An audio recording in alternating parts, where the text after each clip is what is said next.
Hello बच्चों, ये next lecture में इलेक्ट्रिक फील्ड के नेक्स्ट लेक्चर में जो इलेक्ट्रिक फील्ड के क्वेश्चंस जो थ्योरी कराई थी लास्ट और डेरिवेशन कराया था, उसके नेक्स्ट लेक्चर में इलेक्ट्रिक फील्ड से रिलेटेड हम एक और पार्ट पढ़ेंगे जो कि आपका क्या है, इलेक्ट्रिक पोटेंशियल, जिसको आपने क्लास 10th में भी पढ़ रखा होगा थोड़ा सा। तो उसके फर्दर एक क्वेश्चन आता है जिसमें आपको डेरिवेशन करना पड़ता है अबाउट द इलेक्ट्रिक पोटेंशियल, ठीक है ना। तो फर्स्ट ऑफ ऑल हमको समझना है कि इलेक्ट्रिक पोटेंशियल क्या होता है on the basis of 10th, ठीक है ना। तो जैसे इलेक्ट्रिक पोटेंशियल जो होता है, इलेक्ट्रिक पोटेंशियल, ठीक है। तो जैसे कि आप 10th में पढ़ते थे इलेक्ट्रिक पोटेंशियल, ये क्या होता था, जिसको कि पोटेंशियल डिफरेंस भी आप बोलते थे। तो ये आपका होता था V इक्वल्स, क्या होता था, V इक्वल्स W/Q, है ना। तो ये आपका सेल के रिगार्डिंग होता था वहाँ पे कि अगर कोई भी जो Q चार्ज है, अगर वो एक वर्क डन कर रहा है तो उस Q चार्ज का उस वर्क डन के साथ जो रेशियो होता था वो होता था इलेक्ट्रिक पोटेंशियल। इसको हम पोटेंशियल डिफरेंस भी वहाँ पर बोलते थे, ठीक है ना। तो अब होता क्या है कि जो इलेक्ट्रिक पोटेंशियल है, ये V जो होता है ये एक स्केलर क्वांटिटी होता है, ठीक है ना। स्केलर क्वांटिटी होता है, जैसा कि इलेक्ट्रिक फील्ड कैसा होता है, ये हमारा वेक्टर क्वांटिटी होता था, और जो V है यानी कि इलेक्ट्रिक पोटेंशियल, ये हमारा स्केलर क्वांटिटी होता है। और स्केलर क्वांटिटी में क्या होता है, डायरेक्शन की कोई रिक्वायरमेंट नहीं होती है। तो दैट्स वाई कि इलेक्ट्रिक पोटेंशियल के लिए हम principle of super position apply नहीं कर सकते हैं, ठीक है ना। प्रिंसिपल ऑफ सुपर पोजिशन को हमको यहाँ पे शो करने की ज़रूरत नहीं है, यहाँ पे डायरेक्टली हम उस चीज़ को अप्लाई कर सकते हैं, इसमें कोई भी डायरेक्शन की रिक्वायरमेंट नहीं होगी। तो सिंपल है कि जब हम principle of super position apply करेंगे इसमें, तो सिंपल सा है कि डिफरेंट अगर पोटेंशियल है तो V1 प्लस V2, और भी अगर पोटेंशियल है तो उसको भी हम यहाँ इंक्लूड कर सकते हैं। तो इसलिए ये क्या हो जाएगा, Vn। ऐसे हम डिफरेंट पोटेंशियल को यहाँ पे रख सकते हैं। हाँ, बट यहाँ पर ये है कि जब भी हम पोटेंशियल की बात कर रहे होंगे, इलेक्ट्रिक पोटेंशियल की बात कर रहे होंगे, तो इसमें जो चार्जेस हम यूज़ करेंगे, ठीक है, चाहे वो प्लस Q का चार्ज हो चाहे वो माइनस Q का चार्ज हो, तो इन चार्जेस के साथ इनके साइन को भी हमको क्या करना है, पुट करना है, ठीक है ना। तो साइन को भी पिक करना है, ठीक है ना। तो साइन को भी पिक करना है, ओके। तो ये चीज़ आपको याद रखना है। अब देखिए, ये तो था इलेक्ट्रिक पोटेंशियल। तो इलेक्ट्रिक पोटेंशियल क्या है कि आपके पास क्या है कि इसका रिलेशन पूछता है विद द इलेक्ट्रिक फील्ड। अब रिलेशन बिटवीन, अगर आप देखोगे, relation between electric field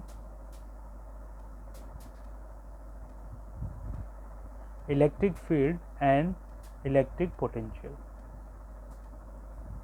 okay. तो relation between electric field and electric potential. अब देखो इसके बिटवीन में क्या रिलेशन होता है, ये पेपर में काफ़ी पूछा जाता है, इससे रिलेटेड न्यूमेरिकल्स भी आते हैं, ठीक है ना। तो अब वो होता क्या है उसको देखिए। जैसे सपोज कि हमारे पास कुछ ऐसे दो सरफेस हैं, ठीक है ना, ये दो सरफेस हैं आपके पास, ठीक है, इस तरह से।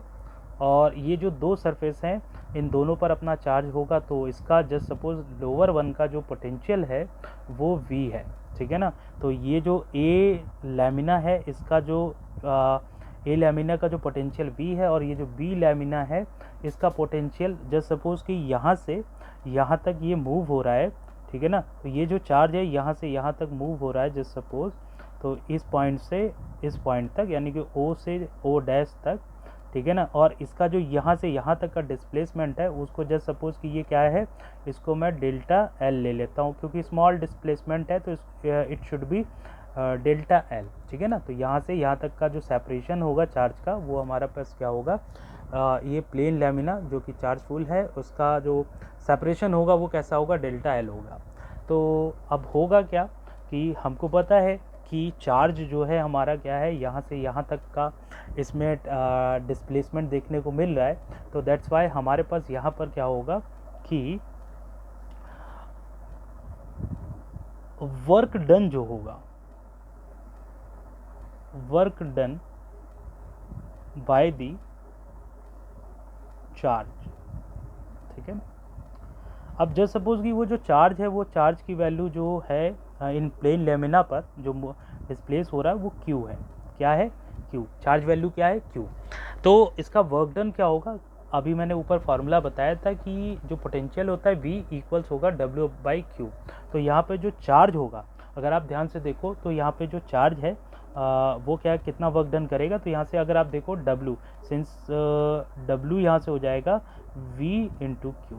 ओके, तो V इंटू क्यू, और इसको हम डेल्टा भी लिख सकते हैं। डेल्टा V मतलब कि पोटेंशियल डिफरेंस होगा। अब आप यहाँ से देखो कि W जो होगा, डेल्टा V का मतलब होगा कि इस लैमिना में कितना पोटेंशियल था, इस लैमिना में कितना पोटेंशियल है।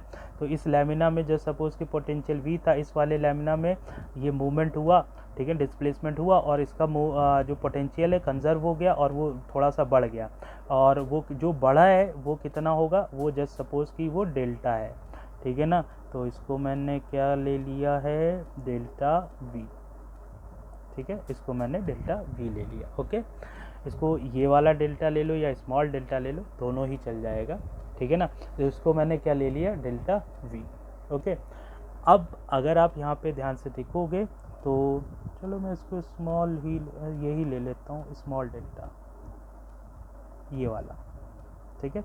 हाँ, तो क्योंकि यहाँ से यहाँ तक जाएगा तो इसमें चार्ज थोड़ा सा कंजर्व होगा, क्योंकि इस प्लेट पर कम चार्ज है, इस पर थोड़ा सा ज़्यादा चार्ज है, तो इसका प्लेट का जो पोटेंशियल है वो थोड़ा सा ज़्यादा होगा।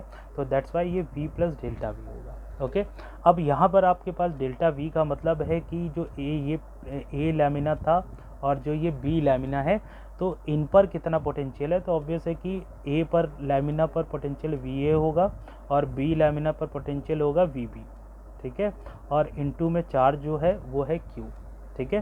तो अगर आप यहाँ से W देखोगे तो VA जो है उसकी वैल्यू V है, तो आप यहाँ से देख सकते हो ये V होगा, माइनस VB जो है इस लैमिना पर जो पोटेंशियल वैल्यू है वो है आपके पास कितनी? V प्लस डेल्टा V, और इनटू में Q, ठीक है ना। तो अगर आप यहाँ से और देखोगे तो जो आपका वर्क डन है वो कितना निकल कर आएगा? ये आएगा V, इस माइनस को अंदर मल्टीप्लाई करेंगे तो माइनस V और माइनस का डेल्टा V और इनटू Q। तो आप देखो ये और ये कैंसिल हो रहा है, तो W जो है ये क्या होगा? डेल्टा V और Q, ये हो जाएगा। अब एग्जैक्टली यहाँ पे जो माइनस चार्ज आपको दिख रहा है, ये क्या दिखा रहा है? कि ये माइनस चार्ज दिखा रहा है कि ये अपोजिट डायरेक्शन में पोटेंशियल का भी वर्क कर रहा है। पोटेंशियल जो है वो अपोजिट डायरेक्शन में वर्क कर रहा है, तो ये आपका माइनस ये शो कर रहा है, ठीक है ना। तो अगर आप यहाँ से देखो W अगर ये है तो, और इसको अगर मैं एक फर्स्ट इक्वेशन बना दूँ तो मुझे पता है कि वी नो दैट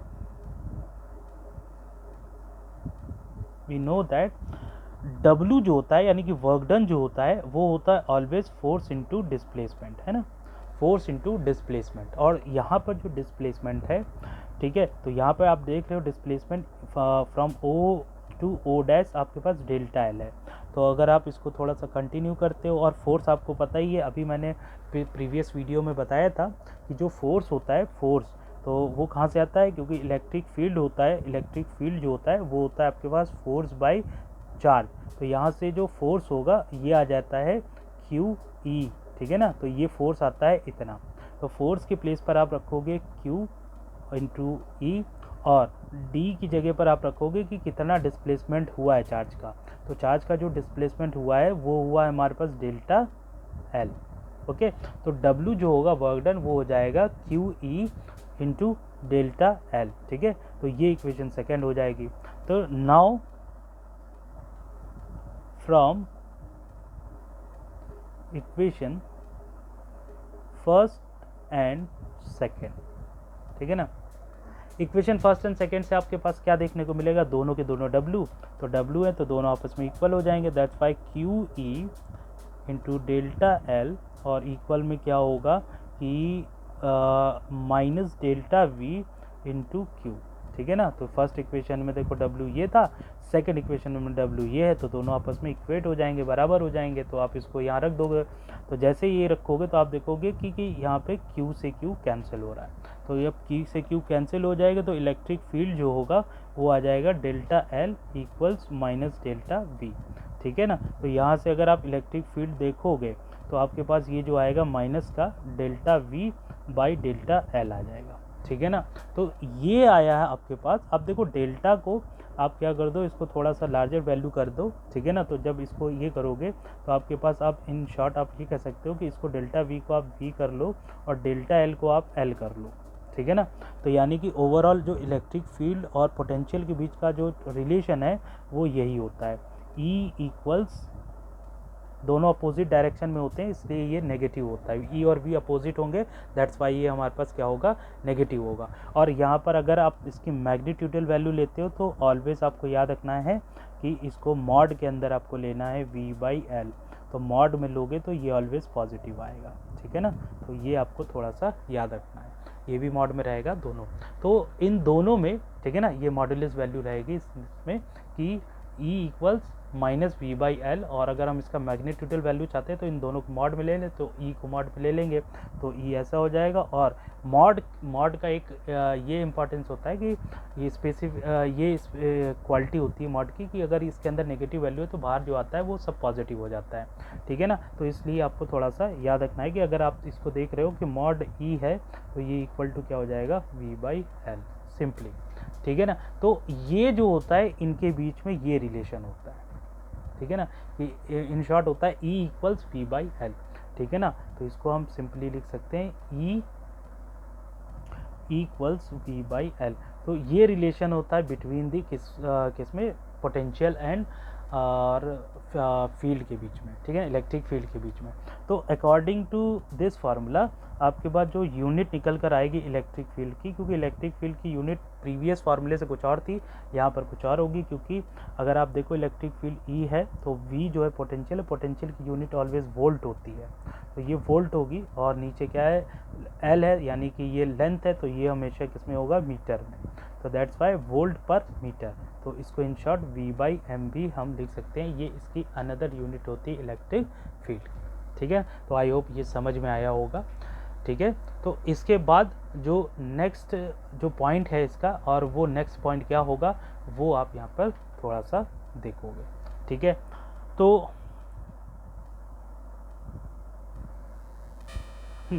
तो इसके आगे जो आप देखोगे तो इसमें आपके पास क्या होगा कि अगर मैं बात करता हूँ इलेक्ट्रिक पोटेंशियल की, तो जो इलेक्ट्रिक पोटेंशियल होता है, इलेक्ट्रिक जो पोटेंशियल होता है वो आपका क्या होता है, वो होता है V, है ना। तो V का फॉर्मूला अभी मैंने पीछे बताया, ये W बाई क्यू होता है, ओके। और वी ऑल्सो नो दैट कि W वर्क डन होता है, वर्क डन ऑलवेज होता है force into displacement. Just suppose कि डिस्प्लेसमेंट R है, यानी कि अगर मैं दो चार्ज ले रहा हूँ, एक चार्ज ये ले रहा हूँ, एक चार्ज ये ले रहा हूँ, तो एक चार्ज ये मान लो कि Q नॉट है, दूसरा चार्ज ये Q है, तो इनके बीच का जो सेपरेशन होगा वो ऑलवेज R होगा, है ना। इनके बीच का सेपरेशन R है, तो इनके बीच का जो फोर्स होगा वो आपका कूलम फोर्स होगा विच इज़ F, ठीक है ना। तो जस्ट सपोज कि यहाँ पे जो ये वाला चार्ज लिया मैंने Q नॉट ले लिया है, तो Q नॉट हो गया। तो अब इस Q नॉट का जो पोटेंशियल होगा, due to Q not potential जो होगा वो हमारे पास W बाई क्यू नॉट है। और हमको पता है कि W जो होता है वर्क डन होता है F इंटू डिस्प्लेसमेंट, मतलब फोर्स इंटू डिस्प्लेसमेंट। और डिस्प्लेसमेंट देखो यहाँ पर जस्ट सपोज कि Q नॉट को यहाँ से यहाँ तक ला रहे हैं, Q नॉट को A से हम B तक ला रहे हैं, तो इसमें जो डिस्प्लेसमेंट हुआ है वो R हुआ है, तो that's Y force into displacement हो गया। और डिनोमिनेटर में यहाँ पर देखो क्या था, ऊपर वर्क डन था, वर्क डन की जगह मैंने ये लिख दिया। अब यहाँ पर नीचे देखो Q नॉट था तो Q नॉट रख दिया। अब मुझे पता है कि फोर्स जो होता है बिटवीन टू चार्ज वो क्या होता है, 1/4 पाई एप्सिलॉन नॉट, है ना। और ये होता है कितना, Q और Q नॉट, है ना, क्योंकि दो चार्जेस जो हैं वो Q और Q नॉट है, और इनके बीच का सेपरेशन कितना है R, तो R का स्क्वायर, ये हो जाता है फोर्स। अब इस फोर्स को मैं यहाँ यूज़ करूँगा, और ये जो पोटेंशियल V है आपका दिख रहा है, ये V फोर्स को यहाँ पे रखा, तो ये हो गया 1/4 पाई एप्सिलॉन नॉट, ठीक है। और ये क्या हो गया, Q not by R square, ये फोर्स हुआ। और डिस्प्लेसमेंट क्या था, R था, और होल अपॉन क्या था, Q नॉट था। तो आप देखोगे Q नॉट से Q नॉट कटेगा, एक R से एक R कट जाएगा, तो दैट्स वाई यहाँ पर जो आपके पास आएगा 1/4 पाई एप्सिलॉन नॉट। और क्या आ जाएगा, Q नॉट से Q नॉट कटा है, Q से नहीं कटा है, ठीक है ना, ध्यान दीजिएगा, ये कटा हुआ है, सॉरी ये वाला नहीं कटा है, ठीक है ना। तो आपको ध्यान देना है ये क्यू नहीं कटा है, क्यू नॉट कटा हुआ, तो यहाँ पर आ जाएगा क्यू क्यू, और ये आर से आर कट गया था, कैंसिल हुआ था, तो ये आर हो गया। तो दैट्स वाई ये जो वी है वो आपके पास आ जाएगा 1/4πε0 Q by R. Got it. तो ये पोटेंशियल का चार्ज के और डिस्टेंस के टर्म में फॉर्मूला है, ठीक है। पोटेंशियल का, इलेक्ट्रिक पोटेंशियल का चार्ज और डिस्टेंस के टर्म में फॉर्मूला है। और अगर हम पोटेंशियल का, अगर यहाँ पे देखिए जो चीज़ यहाँ याद आ जाए वहाँ पे मैं बता देता हूँ। तो यहाँ पर क्या है कि जैसे पोटेंशियल की यूनिट देखेंगे तो ये W/Q होता है इसका ये फार्मूला।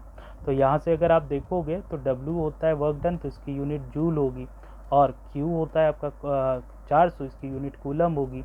तो बेसिकली इसका यूनिट हो जाएगा जूल पर coulomb according to this formula. Otherwise जो स्टैंडर्ड होता है वो तो वोल्ट ही होता है ना, वोल्ट।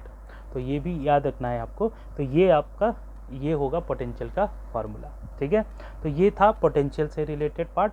अब क्योंकि पोटेंशियल स्केलर क्वांटिटी होता है तो इसमें हम पोटेंशियल को ऐसे ही दिखा सकते हैं, ठीक है। अब जस्ट सपोज़ कि अगर हमको किसी भी पॉइंट पर टोटल पोटेंशियल निकालना है, जस्ट सपोज़ कि अगर हमारे पास एक चार्ज ये था +Q और एक चार्ज यहाँ कहीं पर था -Q, और अगर इन दोनों का सेपरेशन जस्ट सपोज मैंने R ले लिया, और इसके कारण इस पर ए वाले चार्ज के कारण B पर और B वाले के कारण A पर, अगर मुझको ये दिखाना है कि इसका नेट इन दोनों का नेट पोटेंशियल जो होगा वो कितना होगा, तो वो नेट पोटेंशियल सिंपल है। तो V नेट जो होगा वो होगा ड्यू टू Q और प्लस का Q और ड्यू टू माइनस का Q। तो प्लस के Q के कारण पोटेंशियल मैंने देखो फार्मूला ऊपर क्या था 1/4πε0, और ऊपर क्या है Q, ये प्लस का ही लेना है क्योंकि साइन यहाँ पे लेना पड़ेगा, तो प्लस का Q होगा, और डिस्टेंस कितना है दोनों का R। तो दैट्स वाई ये, तो ये हो जाएगा क्या, ड्यू टू +Q चार्ज, ठीक है ना। +Q चार्ज के कारण जो पोटेंशियल है वो ये हो जाएगा, और क्योंकि V नेट निकाल रहे हैं तो यहाँ पे आएगा प्लस, तो एक इसके कारण जो होगा ये होगा पोटेंशियल, और इसके कारण जो पोटेंशियल होगा माइनस के कारण वो हो जाएगा प्लस में 1/4πε0, और ये हो जाएगा माइनस का Q बाई कितना R। ओके। तो V नेट बेसिकली यहाँ पर देख लो कि जो V नेट होगा, V नेट एक स्टेप मैंने यहाँ पे क्या कर दिया, छोड़ दिया था। तो V नेट जो होगा V1 + V2 होगा, यानी V1 मतलब ड्यू टू +Q जो होगा इलेक्ट्रिक पोटेंशियल, और V2 मतलब ड्यू टू -Q। तो वो ये हो गया, ये +Q के कारण, ये -Q के कारण।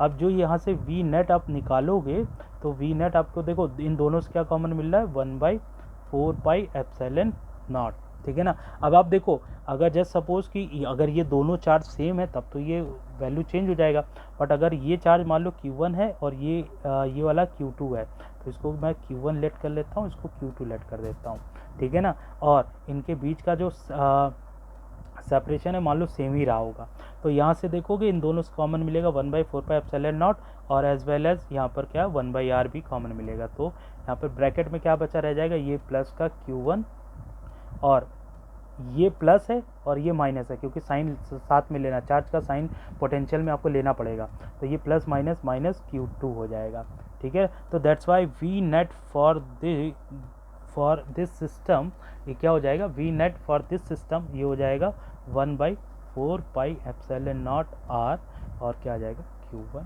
Q2, ठीक है ना। तो ओवरऑल जितना भी कैसा भी डेटा दिया उसके अकॉर्डिंग जो पोटेंशियल होगा उसमें कोई वेक्टर फॉर्म नहीं लगाना है, सुपरपोजिशन वेक्टर का नहीं करना है, इसको सिंपली ऐड करके दिखा देना है, ठीक है। तो इसके बाद जो लास्ट पॉइंट बचता है इसका इलेक्ट्रिक मतलब जो इलेक्ट्रिक पोटेंशियल है जो पेपर में काफ़ी आता है, फिर इसके बाद मैं न्यूमेरिकल भी बता दूंगा। तो ये क्या है, इस टॉपिक का नाम है इक्वी पोटेंशियल, ये काफ़ी आता है पेपर में, इक्वी पोटेंशियल सरफेस,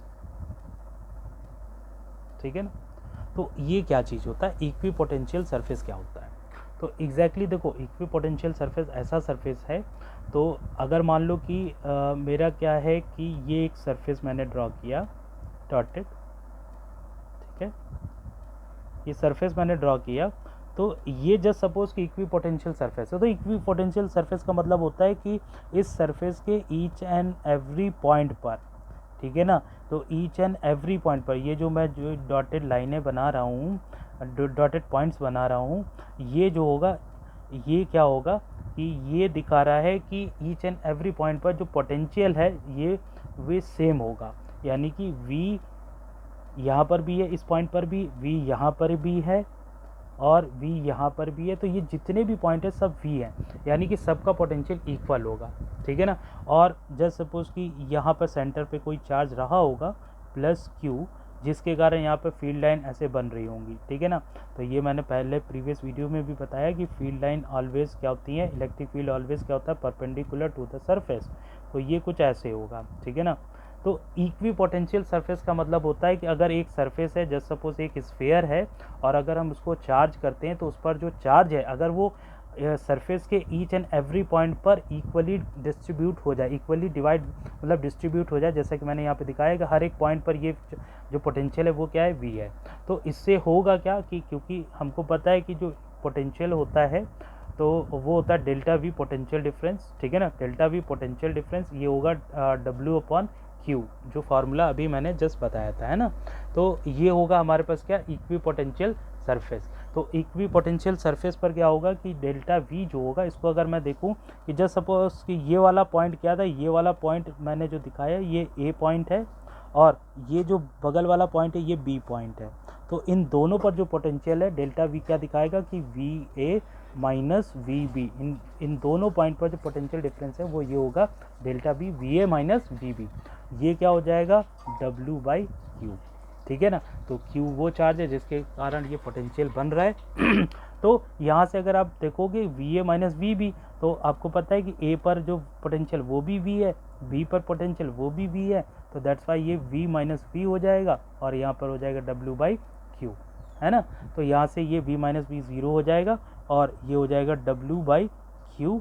तो यहाँ से आपके पास W जो आएगा वो कितना आ जाएगा, Q इंटू 0 यानी कि 0, ठीक है ना। तो इसका मतलब होता है कि किसी इक्वी पोटेंशियल सरफेस पर जो नेट वर्क डन होता है फॉर दी चार्जेस, जो चार्ज वर्क डन कर रहा है वो ऑलवेज 0 होगा, ठीक है ना। और ऑलवेज 0 होगा तो दैट्स वाई इसीलिए क्या होता है कि वो उस सरफेस पर कोई भी सरफेस हो जिसको चार्ज दिया जाए तो वो क्या करेगा कि वो जो चार्ज होगा उस पूरे सरफेस पर इक्वली डिस्ट्रीब्यूट होकर वहाँ पर हर एक पॉइंट पर ईच एंड एवरी पॉइंट पर पोटेंशियल को सेम रखेगा।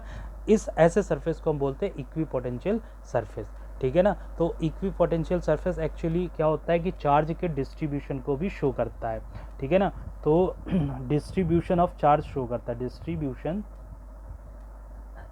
ऑफ चार्ज,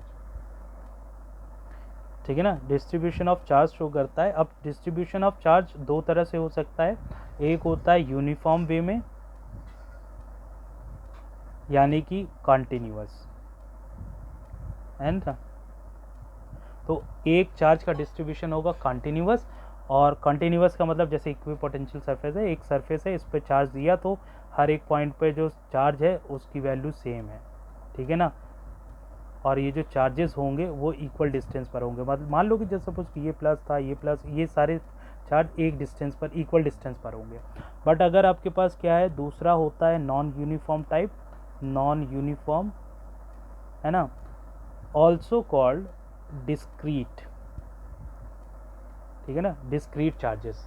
तो डिस्क्रीट चार्ज डिस्ट्रीब्यूशन एग्जैक्टली क्या होता है कि अगर आप एक सरफेस ले रहे हो और इसको अगर आप चार्ज दे रहे हो, जैसे सपोज कि इसको आपने यहाँ पे Q चार्ज दिया तो यहाँ पर भी आप Q चार्ज दे रहे हो, तो इसमें हो क्या रहा है कि जैसे ही आप Q चार्ज दे रहे हो तो ये जो Q चार्ज डिस्ट्रीब्यूट हो रहा है इस सरफेस पर, एक साइड पर तो बहुत ज़्यादा है ना, एक साइड पर बहुत ज़्यादा और एक साइड पर थोड़ा सा कम है, तो बीच में इस तरह का स्पेस है।